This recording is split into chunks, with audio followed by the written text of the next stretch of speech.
శ్రీకాంత్ గారు అయితే ఆ 10 నియోజకవర్గాల్లో మీ ఎమ్మెల్యేలు జంప్ అయ్యారు. అక్కడ మీకు కూడా ఇన్ఛార్జీలు లేరు. అక్కడ వాళ్ళు ఇబ్బంది పడుతున్నారు, ఇటు మీరు కూడా ఇబ్బంది పడుతున్నారు. ఏంటి లోకల్ బాడీ ఎన్నికల్లో ఏం చేయబోతున్నారు ఆ 10లో? ఇప్పుడు లోకల్ బాడీ ఎన్నికల్లో యాక్చువల్గా అంటే అంటే జనరల్గా మాట్లాడితే లోకల్ బాడీ ఎలక్షన్లలో జనరల్గా అధికార పార్టీ కొంత ఎడ్జ్ ఉండాలి. కానీ ఇక్కడ తెలంగాణలో విచిత్రమైనటువంటి పరిస్థితి ఏర్పడ్డది. ఇప్పుడు ముఖ్యంగా మొన్నటి యూరియా షార్టేజ్ కానీ, తర్వాత వీరు ఇక్కడ ఫుల్ఫిల్ చేయకపోవడం కానీ, తర్వాత కాంగ్రెస్ పార్టీ అంటే ప్రజల్లో ఉన్నటువంటి ఒక అసహనం, అసంతృప్తి ప్రజల్లో స్పష్టంగా కనిపిస్తూ ఉంది మనకు. కాబట్టి లోకల్ బాడీ ఎన్నికల్లో కూడా బీఆర్ఎస్ పార్టీ గెలిచే అవకాశం ఉంది. తర్వాత ఇంకొకటండి, ఇప్పుడు ఈ 10 మంది ఎమ్మెల్యేలు ఎక్కడైతే చేరినారో ఆ 10 మంది ఎమ్మెల్యేలతోటి కొంత మా జడ్పీటీసీ స్థాయి నాయకులు, తర్వాత ఎంపీపీ స్థాయి నాయకులు, ఆ సెకండ్ క్యాడర్ ఏమైతే ఉన్నదో కొంత గోడ మీద పిల్లులాగా ఉన్నటువంటి మాట వాస్తవం. అయితే వాళ్ళు పూర్తి అటు వెళ్తలేరు, పూర్తిగా ఇటు వస్తలేరు. కాబట్టి కొంత పార్టీ కూడా వేచి చూసే ధోరణి అవలంబిస్తుంది.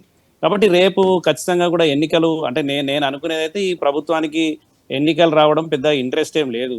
మొన్న చూసినాము 42% రిజర్వేషన్లు ఇస్తామని చెప్పి ఒక జీవో తీయడం. తర్వాత హైకోర్టు కూడా పోయినటువంటి ఫిర్యాదుదారుని ఏమని అడిగింది, నువ్వు పేపర్ ప్రకటనతో వస్తే ఎట్లా, జీవో వచ్చినాక రమ్మని చెప్పి ఇండైరెక్ట్ గా చెప్పినట్టు చెప్పడం.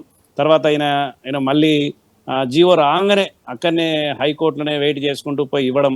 తర్వాత వాళ్ళకి సంబంధించినటువంటి వాళ్ళను స్పష్టంగా హైకోర్టు వారు కూడా అన్ని అడిగినారు వాళ్ళని. మీరు ఏం చేద్దాం అనుకుంటున్నారు, నోటిఫికేషన్ గురించి అడిగారు, ఎలక్షన్ కమిషన్ గురించి అడిగారు, ఎలక్షన్ కమిషన్ వాళ్ళని అడిగినారు. కాబట్టి ఆ చర్చ మనకు క్లియర్గా కనిపిస్తుంది. అక్కడ సుప్రీంకోర్టు ఏదైతే డైరెక్షన్ ఇచ్చిందో 50% రిజర్వేషన్లు దాటద్దు అనే దాని మీద హైకోర్టు కూడా కట్టుబడి ఉంటుందని చెప్పి నేను అనుకుంటాను. అయితే కాంగ్రెస్ పార్టీ ఇక్కడ చేసినటువంటి అతిపెద్ద ద్రోహం బీసీ నాయకులకు కానీ, తర్వాత బీసీ సమాజానికి కానీ నా దృష్టిలో ఏంటంటే, ఇప్పుడు మీరు మొత్తము జనాభా లెక్కలని చెప్పి తెలంగాణలో మేము మొత్తం జనగణన చేసినామని చెప్పి ఒక మాట చెప్పినారు. అందులోనే మీరు బీసీల సంఖ్యను మరి కావాల్సుకొని తప్పు చూపించినారా, లేకపోతే ఏ రకంగా చూపించినారు, కానీ మీరు చెప్పిన లెక్కనే 50% మంది ఉన్నారు. రేపు కోర్టు కూడా అడుగుతుంది కదా, 50% మంది ఉన్నటువంటి వాళ్ళకు 42% రిజర్వేషన్లు ఎందుకు అన్నటువంటి క్వశ్చన్ ఒకటి ఖచ్చితంగా అక్కడ అరైజ్ అవుతుంది. ఇప్పుడు తమిళనాడు ఉందండి, తమిళనాడులో 72% అప్పుడే 25 years బ్యాక్ వాళ్ళు చేసినటువంటి గణనలనే 70 నుంచి 75% మంది బీసీలు ఉన్నారని చెప్పి అక్కడ ఉన్నటువంటి గణన ఉంది. కాబట్టి ఇవాళ తమిళనాడు ప్రభుత్వం 70% వరకు కూడా రిజర్వేషన్లు ఇవ్వగలిగింది. కాబట్టి మనకు అవన్నీ కూడా చూసుకోవాలి కదా. ఇప్పుడు మీరేమో 50% జనాభా చూపిస్తారు, 42% రిజర్వేషన్లు ఇస్తాము అంటారు. కాబట్టి కొంత ఇది అంటే ఎన్నికలు వస్తాయని నమ్మకం లేదా? ఎన్నికలు జరుగుతాయని షెడ్యూల్ ప్రకారం జరుగుతాయి అనుకోవట్లేదా?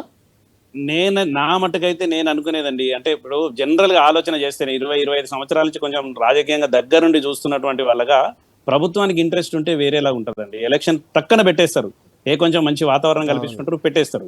అయితే ఇప్పుడు ఈ ప్రభుత్వానికి ఏంటంటే హైకోర్టు డైరెక్షన్ సీరియస్ గా ఇవ్వడం, September 30 లోపల మీరు ఖచ్చితంగా ఎన్నికలు పెట్టండి అనేటువంటి పరిస్థితి, ఇంత దారుణమైనటువంటి పరిస్థితి ఏ ప్రభుత్వానికి రాలే, ఏ ముఖ్యమంత్రి గారు కూడా రాలే.